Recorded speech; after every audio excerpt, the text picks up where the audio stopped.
नमस्कार दोस्तों, मैं विजय कसाना डिजिटल फ्री शिक्षा के यूट्यूब चैनल पर आपका स्वागत करता हूं। दोस्तों, हरियाणा स्टाफ सिलेक्शन कमीशन की या फिर हम कहें हरियाणा सरकार की आगे की क्या रणनीति रहने वाली है और TGT result, group D result, इसके अलावा 56-57 वाले साथी, 20 ग्रुप या फिर हम कहें जो 24 ग्रुप जो भी हैं जिनकी ज्वाइनिंग हो चुकी है फरवरी में, जिनका रिजल्ट आया था, उन साथियों के बारे में या इन सभी भर्तियों को लेकर क्या गुड न्यूज है, सही अपडेट क्या है, क्योंकि विश्वसनीय अपडेट आपको इसी चैनल पर मिलने वाली है।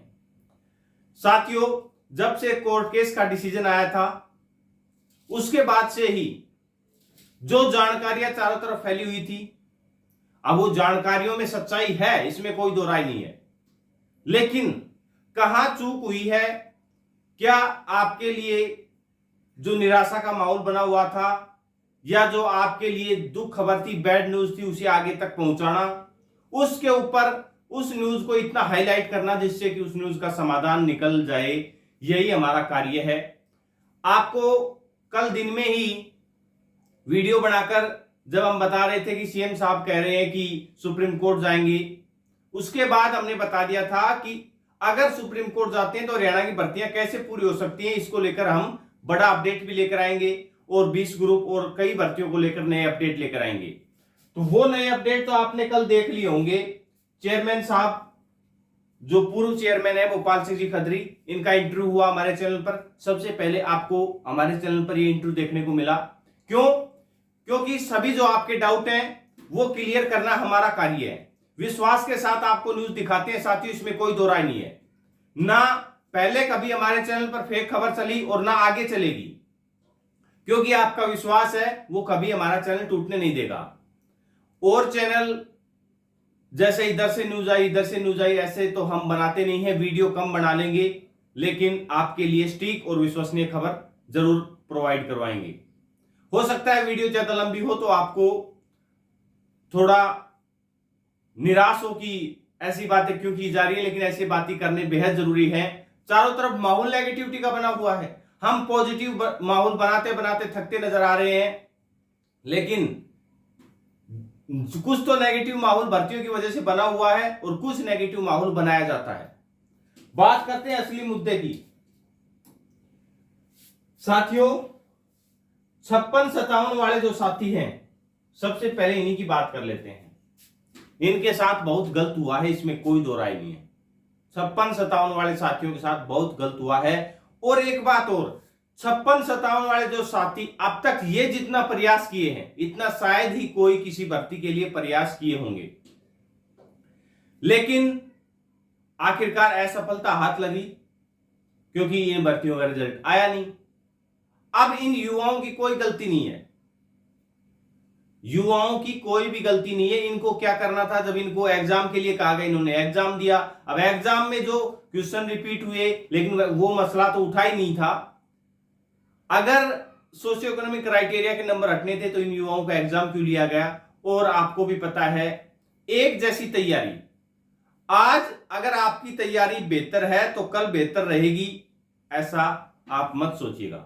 अगर आप एक महीने भी किताबों से दूरी बना लेते हैं तो आपकी तैयारी के ऊपर बहुत ही ज्यादा फर्क पड़ेगा। चाहे कोई कितना ही बड़ा टीचर हो, चाहे कोई कितना ही बड़ा अपने अंदर टैलेंट रखने वाला हो, लेकिन अगर वो किताबों से दूरी बनाएगा या पढ़ने से दूरी बनाएगा, वो अगर लगातार नहीं पढ़ता रहेगा तो साथियों फर्क तो पड़ता है। आज इनके साथ वही हो रहा है। वो दिन और था जब ये बेहतर तैयारी करके लगातार 3-4 साल से तैयारी कर रहे थे और आखिरी समय आ गया था, अच्छा पेपर भी दे दिया। इससे ज्यादा युवा तो कुछ नहीं कर सकता। लेकिन अब इन युवाओं को आगे और भी कुछ सोचना है। सोचने के लिए बात हम इसलिए कह रहे हैं साथियों, हाई कोर्ट ने फैसला दे दिया है, आपका एग्जाम दोबारा होगा, ये एग्जाम कैंसिल हो गया है। ये सब बातें आपको पता है, ये आपको कंफर्म हो गया है कि भाई अब इसमें कोई बदलाव होने वाला नहीं है। अब आपके पास दो ऑप्शन है। एक ऑप्शन तो है कि चाहे सरकार को, चाहे एचएसएससी को, चाहे यूट्यूबर्स को, चाहे किसी को भी, एनीवन जिसके प्रति भी आपका गुस्सा है, किसी ने आपका साथ नहीं दिया या कोई भी हो, अगर उनको कोसते रहेंगे सोशल मीडिया पर या कैसे भी, तो एक ऑप्शन तो यह है कि उनको कोसने का काम आप करिएगा, लेकिन उससे आपके हाथ क्या लगेगा वो आपको देखना बेहद जरूरी है। दूसरा ऑप्शन है कि दोबारा से बुक्स उठाइए और तैयारी के लग जाइए।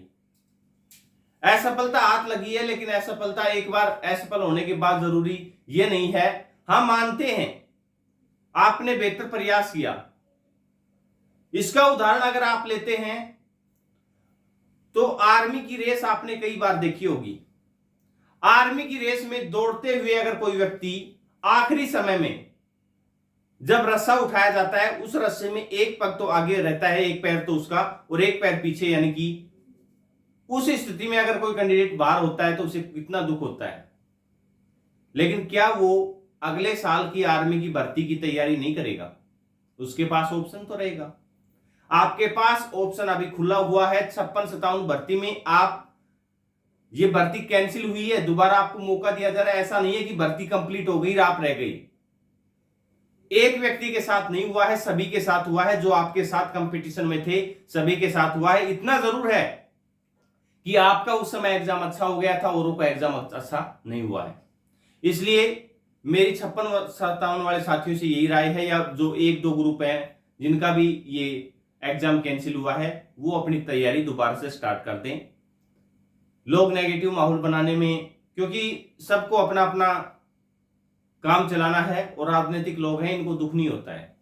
इनके चक्कर में मत आइएगा। इन्हें कोसने से कुछ फर्क पड़ने वाला नहीं है, या आपके जो दुख आपको हो रहा है या जो भी आपके स्थिति बनी हुई है उस स्थिति से इनका कुछ नहीं बिगड़ने वाला। इसलिए आप इनकी तरफ ना देखकर बुक्स की तरफ देखिए, वही आपका सबसे बड़ा साथ निभाने वाली है। इसके अलावा बात करें 20 ग्रुप की, तो साथियों ये कुछ न्यूज भी आई है आज न्यूज़पेपर में, लेकिन इन न्यूज को अगर हम देखने की बात करें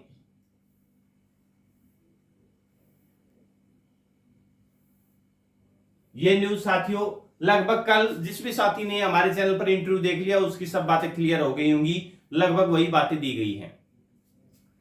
20 ग्रुप को लेकर ये प्राइवेट काउंसिल के वकील की तरफ से भी कहा गया है कि जो भी लगे हुए उम्मीदवार हैं उनको पैनिक होने की आवश्यकता नहीं है। रिव्यू दायर कर भी स्पष्ट कराया जा सकता है। इसमें साथियों जिस समय फैसला सुनाया जा रहा था, अगर उस समय भी कहा जाता तो शायद इसमें सॉल्यूशन तभी हो जाता। लेकिन अभी जैसे ऑफिशियल ऑर्डर आता है उसके बाद देखना होगा। हो सकता है ऑफिशियल ऑर्डर आने से पहले ही सूचना देकर और इस बात को सही करा लिया जाए, या फिर ऑफिशियल ऑर्डर के बाद इसमें रिव्यू दायर करके और इसमें सॉल्यूशन हो जाएगा। आपको एग्जाम में बैठने की नौबत ही नहीं आएगी। ये बात हम लगातार कह रहे हैं। एक ऑप्शन और है, उस ऑप्शन के ऊपर हम काम कर रहे हैं कि क्या इन 20 ग्रुप वाले साथियों को दोबारा एग्जाम देने की आवश्यकता पड़ सकती है। उसको लेकर जैसे ही क्लियर होगा उसके बाद आपके समक्ष वो बातें रखी जाएंगी। कुछ एक पॉइंट है जिसके बारे में आपको जल्दी ही बताया जाएगा, और बलदेव राज महाजन जी जो हैं एजी, उनकी तरफ से भी कहा गया है कि आयोग इन्हें जो रिजल्ट जारी किए जा चुके हैं, ज्वाइनिंग हो चुकी है, इनको बचाया जाएगा। यानी कि ये सेफ है साथियों, लगभग ये सेफ है। ये जो एक पॉइंट है उसके बारे में हम जल्दी ही डिस्कस करेंगे, क्योंकि उसको अच्छी तरीके से जब तक क्लियर नहीं हो जाता तब तक हम आपके समक्ष नहीं रखते। बात करें रिजल्ट की, तो साथियों टीजीटी का रिजल्ट और ग्रुप डी की सेकंड लिस्ट, इसका धमाका है वो जून में ही होगा। नए चेयरमैन का पहला धमाका, टीजीटी रिजल्ट और ग्रुप डी की सेकंड लिस्ट। इनको खुशखबरी भेजने वाले हैं नए चेयरमैन हिम्मत सिंह जी। अब उनकी नियुक्ति आचार संहिता के बाद ही होने वाली है, क्योंकि आचार संहिता से पहले तो ऐसा कुछ होता हुआ दिखाई नहीं दे रहा है। तो उसके बाद नियुक्ति होगी, और अब तो दिन भी ज्यादा नहीं बचे हुए हैं साथियों। जैसे ही आचार संहिता हटेगी, ग्रुप डी वाले साथियों के लिए, टीजीटी वालों के लिए तो गुड न्यूज आने वाली है, और टीजीटी की जून में ही ज्वाइनिंग होने की पूरी संभावनाएं हैं। ये बात हम पहले से कहते आ रहे हैं। चुनाव से पहले ही आपको कह दिया था कि साथियों 25 मई जाने दीजिए, बड़े धमाके होने वाले हैं। बड़े धमाके आपको नजर आ रहे होंगे, और अभी तो ट्रेलर है, बार बार कह रहा हूं ट्रेलर है, पिक्चर अभी बाकी है, देखते रहिएगा। क्योंकि सरकार को जो युवाओं का रोष दिखाई दे रहा है ना, वो आपको पता है, आप कुछ तो करिएगा। विधानसभा चुनाव भी दिख रहा है, तो उसके लिए समाधान तो इनको करना होगा। बाकी बात करें टीजीटी ग्रुप डी रिजल्ट की, हम कह चुके हैं ज्वाइनिंग की बात हो चुकी है, 56-57 वालों की बात हो चुकी है। यानी कि अब जो बात की जा रही है सुप्रीम कोर्ट में जाने की 5 नंबर की, उसको लेकर साथियों हम लाइव सेशन भी रखने वाले हैं कि क्या क्या समाधान हो सकता है। और कल हमने जब पूर्व चेयरमैन गोपाल सिंह जी खत्री का इंटरव्यू लिया, तब भी कहा था कि अगर सुप्रीम कोर्ट सरकार जाएगी तो फिर ये भर्तियां कैसे पूरी होंगी। तब साथियों पूर्व चेयरमैन गोपाल सिंह जी खत्री ने भी ये बात कही है कि मेरा जो सुझाव है सरकार को वो ये है कि आप सुप्रीम कोर्ट में नए सीटी को लेकर या भविष्य के प्रावधानों को लेकर जा सकते हैं। फिलहाल जो हाई कोर्ट ने आदेश दिए हैं उन्हीं के आधार पर ये भर्तियां तो पूरी कर ली जाएं, मेरा यही सुझाव है। यानी कि वो भी इन भर्तियों को जल्दी से जल्दी इसी स्थिति में पूरा करने के पक्ष में है। अब देखना ये होगा होता क्या है, क्योंकि और वैसे आपको बता दें ये भर्तियां हर हाल में पूरी होने वाली हैं इन 3 महीनों के अंदर। जो मीटिंग्स का दौर जारी है उस मीटिंग्स की भी कुछ खबरें मिल रही है, वो भी आज अगर नेटवर्क की प्रॉब्लम ना रही, क्योंकि कल से नेट नहीं चल पा रहा था, वो प्रॉब्लम ना रही तो जल्दी ही लाइव सेशन करेंगे और उसमें कुछ नए अपडेट आपके साथ शेयर करेंगे। इसलिए लाइव सेशन के बारे में टेलीग्राम पर बता दिया जाएगा। आप लाइव सेशन से जुड़कर अपने जो भी कमेंट्स हैं वो भेजकर हमें और आपके सवाल हैं वो पूछ सकते हैं। आपके सवालों के जवाब लाइव में दिए जाएंगे। लाइव सेशन के बारे में टेलीग्राम पर बता दिया जाएगा साथियों, आप टेलीग्राम से जुड़ सकते हैं, डिस्क्रिप्शन में लिंक दिया गया है। ऐसे ही बेहतरीन खबरों के लिए आप देखते रहिए आपका अपना चैनल। धन्यवाद।